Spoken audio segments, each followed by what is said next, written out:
please, this thing is painful. What that man did is evil. Nobody deserves to die like that. These are the words of a community member after the bodies of two of the community members, mainly Maria Makoto, 47 years old, as well as Kutsai Ndlovu, 34 years old, were found decomposing, riddled with bullets, and partially eaten by pigs on a pig farm in Limpopo near Sebokeng, South Africa. Now, the accused in this case are 60-year-old Zachariah Olafir, farm supervisor Adrian de Wet, who is now turned state's witness, as well as farmhand William Musoro, who is 50 years old. And they are all innocent until proven guilty in a court of law, and they are currently undergoing their trial.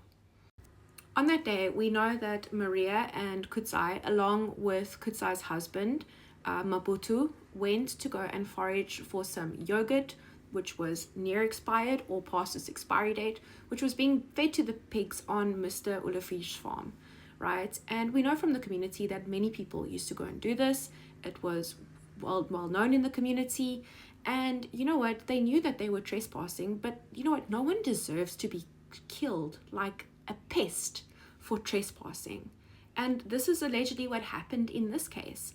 I mean, according to Adrian de Wet, who has turned state's witness, he claims that Zachariah, the farm owner, was the one that shot the ladies, and we know that Kutsai's husband was also shot, Maputu was also shot, but he managed to get away, and he managed to crawl away to the road. And we know that, according to Adrian, that he was forced under duress to move the ladies' bodies into the pig pen where the pigs were supposed to eat them to dispose of evidence.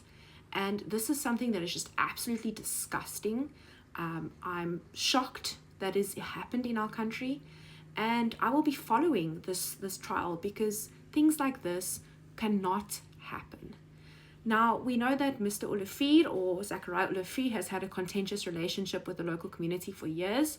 We know that there was a cabbage seller that has come forward and said that he was just selling cabbages on the side of the road, and Mr. Zachariah stopped, model citizen stopped, and he came and chased him away even though it wasn't on his property. And we know that there are a lot of farmers in South Africa that work with their communities.